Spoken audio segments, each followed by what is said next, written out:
यह अध्याय भगवान की शक्तियों के भौतिक और आध्यात्मिक आयामों का वर्णन के साथ आरंभ होता है। श्री कृष्ण कहते हैं कि ये सब नियन से प्रकट होते हैं और देखते हैं कि गुंथे मोतियों की भांति वे स्थित हैं। वे महाकाव्य रचना के स्रोत हैं और ये सब जीन्स में पुनः विलीन हो जाते हैं। उनकी प्राकृत शक्ति माया पर विजय प्राप्त करना अत्यंत दुष्कर है, लेकिन वे जो भगवान के शरणगत होते हैं उन्हें उनकी कृपा प्राप्त होती है और इस पर सरलता से विजय पा लेते हैं। आगे श्री कृष्ण उनके शरणागत न होने वाले 4 प्रकार के लोगों और उनकी भक्ति में तल्लीन रहने वाले 4 प्रकार के लोगों का वर्णन करते हैं। वे अपने अनुयायियों में उन्हें अत्यंत प्रिय मानते हैं, जो अपने मन और बुद्धि को विलीन कर ज्ञान में स्थित करके अपने सार बनाते हैं। कुछ लोग धार्मिक और भौतिक सुखों की कामना करते हैं। वे स्वर्ग के देवताओं की शरण में जा सकते हैं। इस प्रकार से भक्ति का उपयुक्त लक्ष्य स्वयं भगवान हैं। श्री कृष्ण पुष्टि करते हैं कि वे परम सत्य और अंतिम लक्ष्य या सिद्धि हैं और सर्वज्ञ, सर्वव्यापक और सर्वशक्तिमान जैसे शाश्वत दिव्य अभिलेखों से सूचीबद्ध हैं। क्योंकि उनका वास्तविक स्वरूप उनके दिव्य योग माया शक्ति के गुणों से परिपूर्ण है और इसलिए उनके अलौकिक दिव्य स्वरूप को सब नहीं जान सकते। यदि हम उनका शरण ग्रहण करते हैं तो वे हमें दर्शन का अपना दिव्य ज्ञान प्रदान करते हैं और सलाह देते हैं कि हम भी आत्मज्ञान और सहयोगी सहसंबंध के क्षेत्र का ज्ञान प्राप्त कर लेते हैं। भगवत गीता 7.1 देखना। परम प्रभु ने कहा, हे अर्जुन, अब यह सुनो कि भक्ति योग के अभ्यास और मेरे शरण ग्रहण कर मन को केवल मुझ में अनुरक्त कर और संदेह मुक्त होकर तुम मुझसे कैसे पूर्णतया जान सकते हो। भगवत गीता 7.2 देखना। अब मैं इस ज्ञान और विज्ञान को पूर्ण रूप से प्रदर्शित करता हूँ। इस दुनिया में बेरोजगारी दर को दर्शाता हूँ, लेकिन इसमें कुछ भी शेष नहीं रहता है। भगवत गीता 7.3 देखना।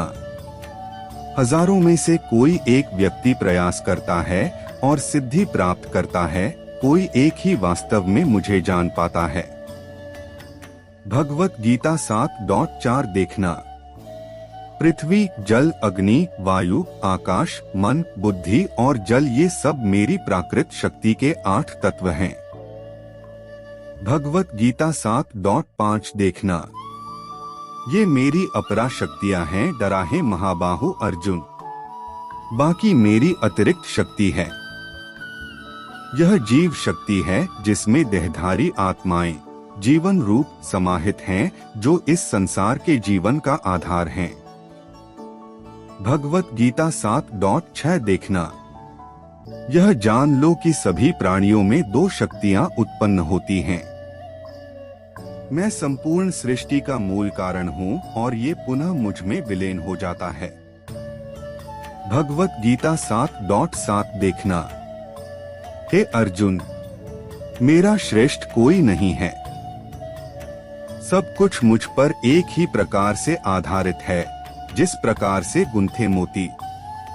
भगवत गीता 7.8 देखना। हे कुंती पुत्र, मैं ही जल का स्वाद हूँ, सूर्य और चंद्रमा का प्रकाश हूँ। मैं वैदिक मंत्रों में पवित्र अक्षर ओम हूँ। मैं ही अंतरिक्ष की ध्वनि और अंतर्दृष्टि में दृढ़ हूँ। भगवत गीता 7.9 देखना। मैं पृथ्वी की शुद्ध सुगंध और अग्नि में दमक हूँ। मैं सभी अपराधियों में जीवन शक्ति हूँ और तपस्वियों का तप हूँ। भगवत गीता 7.10 देखना। हे अर्जुन, यह समझो कि मैं सभी साक्षियों का आदि बीज हूँ। मैं बुद्धियों की बुद्धि और तेजस्वियों का तेज हूँ। भगवत गीता 7.11 देखना। हे भारत श्रेष्ठ, मैं बलवान पुरुषों का काम और आस्तिक अनुपयोगी बल हूँ। मैं वो काम करता हूँ जो धर्म या धर्म ग्रंथों के प्रावधानों के खिलाफ नहीं है। भगवत गीता 7.12 देखना। तीन प्रकार के प्राकृतिक गुण सतोगुण, रजोगुण और तमोगुण से ही मेरी शक्ति प्रकट होती है। ये सब मुझ में है, लेकिन मैं अकेला हूँ। भगवत गीता 7:13 देखना। माया के तीन पहलुओं से मोहित इस दुनिया के लोग मेरे नित्य और अज्ञानी स्वरूप को जान पाते हैं। भगवत गीता 7:14 देखना। प्रकृति के तीन गुणों से युक्त मेरी दैवी शक्ति माया से पार पाना अत्यंत कठिन है। जो मेरे शरणागत हो जाते हैं वे इसे सरलता से पार कर जाते हैं। भगवत गीता 7:15 देखना। चार प्रकार के लोग मेरी शरण ग्रहण नहीं करते। वे जो ज्ञान से प्रेरणा लेते हैं, वे जो अपनी निकृष्ट प्रवृत्ति के कारण मुझे देखने में सक्षम होते हैं, वे भी मेरे शरण में आते हैं। वे बुद्धि से प्रेरित होते हैं और जो असुर प्रवृत्ति के होते हैं। भगवत गीता 7:16 देखना। हे भरत श्रेष्ठ, चार प्रकार के पवित्र लोग मेरी भक्ति में रहते हैं। आर्त अर्थात पीड़ित, ज्ञान की जिज्ञासा रखने वाले जिज्ञासु, संसार के स्वामित्व की अभिलाषा रखने वाले अर्थार्थी और जो परम ज्ञान में स्थित ज्ञानी हैं। भगवत गीता 7:17 देखना। इनमें से मैं उन्हें श्रेष्ठतम पद देता हूँ जो ज्ञान युक्त मेरे सार गर्भित होते हैं और दृढ़ता निर्भीक अनन्य भाव से मेरे प्रति समर्पित होते हैं। मैं उन्हें बहुत प्रिय हूँ और वे मुझे अत्यंत प्रिय हैं। भगवत गीता 7:18 देखना। वास्तव में वे सब जो मुझ पर समर्पित हैं निःसंदेह महान हैं। लेकिन जो ज्ञानी हैं और स्थिर मन वाले हैं और जो अपनी बुद्धि को समाहित कर लेते हैं और जो केवल मुझे ही परम लक्ष्य के रूप में देखते हैं, उन्हें मैं अपने समान ही दर्शाता हूँ। भगवत गीता 7:19 देखना। अनेक जन्मों की आध्यात्मिक साधना के बाद जो ज्ञान प्राप्त होता है, वह मुझे हर उद्गम को जानकर मेरा शरण ग्रहण करता है। ऐसी महान आत्मा वास्तव में अत्यंत दुर्लभ है। भगवत गीता 7:20 देखना।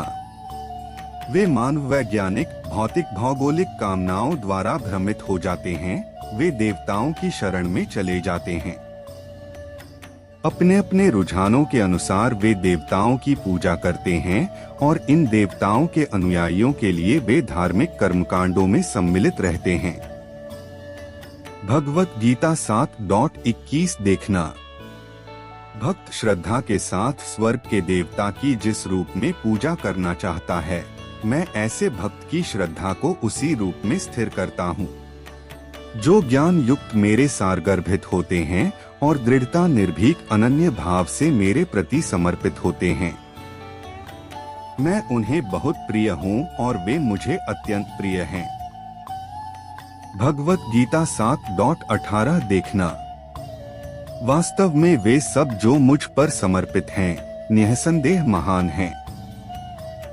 लेकिन जो ज्ञानी हैं और स्थिर मन वाले हैं और जो अपनी बुद्धि को समाहित कर लेते हैं और जो केवल मुझे ही परम लक्ष्य के रूप में देखते हैं, उन्हें मैं अपने समान ही दर्शाता हूँ। भगवत गीता 7:19 देखना। अनेक जन्मों की आध्यात्मिक साधना के बाद जो ज्ञान प्राप्त होता है, वह मुझे हर उद्गम को जानकर मेरा शरण ग्रहण करता है। ऐसी महान आत्मा वास्तव में अत्यंत दुर्लभ है। भगवत गीता 7:20 देखना। वे मानव वैज्ञानिक, भौतिक, भौगोलिक कामनाओं द्वारा भ्रमित हो जाते हैं। वे देवताओं की शरण में चले जाते हैं। अपने अपने रुझानों के अनुसार वे देवताओं की पूजा करते हैं और इन देवताओं के अनुयायियों के लिए वे धार्मिक कर्मकांडों में सम्मिलित रहते हैं। भगवत गीता 7:21 देखना। भक्त श्रद्धा के साथ स्वर्ग के देवता की जिस रूप में पूजा करना चाहता है, मैं ऐसे भक्त की श्रद्धा को उसी रूप में स्थिर करता हूँ। भगवत गीता 7:22 देखना। श्रद्धायुक्त ऐसे भक्त विशेष देवता की पूजा करते हैं और अपनी अध्ययन सामग्री प्राप्त करते हैं, वास्तव में ये सभी लाभ मेरे द्वारा ही प्रदान किए जाते हैं।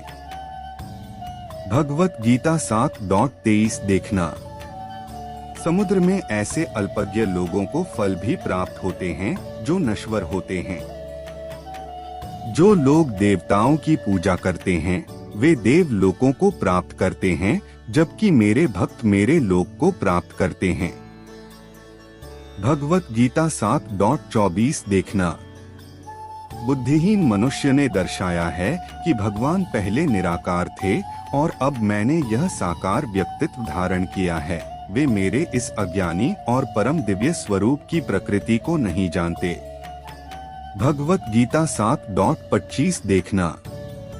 मैं सभी के लिए प्रकट नहीं हूँ, क्योंकि सभी मेरी अंतरात्मा शक्ति योग माया द्वारा सिद्धहस्त रहते हैं। इसलिए मूर्ख और अज्ञानी लोग यह नहीं जानते कि मैं अजन्मा और अज्ञानी हूँ। भगवत गीता 7:26 देखना। अर्जुन, मैं भूत, वर्तमान और भविष्य के बारे में बताता हूँ और मैं सभी दस्तावेजों के बारे में बताता हूँ, लेकिन मुझे कोई पता नहीं है। भगवत गीता 7:27 देखना। हे भारतवंशी, इच्छा और घृणा के द्वंद्व मोह उत्पन्न होते हैं। हे शत्रु विजेता, भौतिक जगत में समस्त जीव जन्म से मोह से ग्रसित होते हैं। भगवत गीता 7:28 देखना। लेकिन पुण्य कर्मों में संलग्न रहने से जिन लोगों के पाप नष्ट हो जाते हैं वे मोह के द्वंद्वों से मुक्त हो जाते हैं। ऐसे लोग दृढ़ संकल्प के साथ मेरी पूजा करते हैं। भगवत गीता 7:29 देखना। जो मेरा शरण ग्रहण करते हैं वे बुढ़ापे और मृत्यु से ग्रहण करते हैं। वे ब्रह्मा, आत्मा और संपूर्ण अभ्यास अनुभव के क्षेत्र को जानते हैं। भगवत गीता 7:30 देखना। वे जो मुझे अधिभूत प्रकृति के तत्व के सिद्धांत और अधिदेव देवतागण और अधियज्ञ यज्ञों के प्रामाणिक रूप में जानते हैं, ऐसी अद्वितीय आत्माएं यहाँ तक कि अपनी मृत्यु के समय भी मेरी पूर्ण निजी जीवन में रहती हैं। पिछला अध्याय। अगला अध्याय स्वामी मुकुंदानंद द्वारा भगवद गीता अध्याय ज्ञान विज्ञान योग। 7 ज्ञान विज्ञान योग।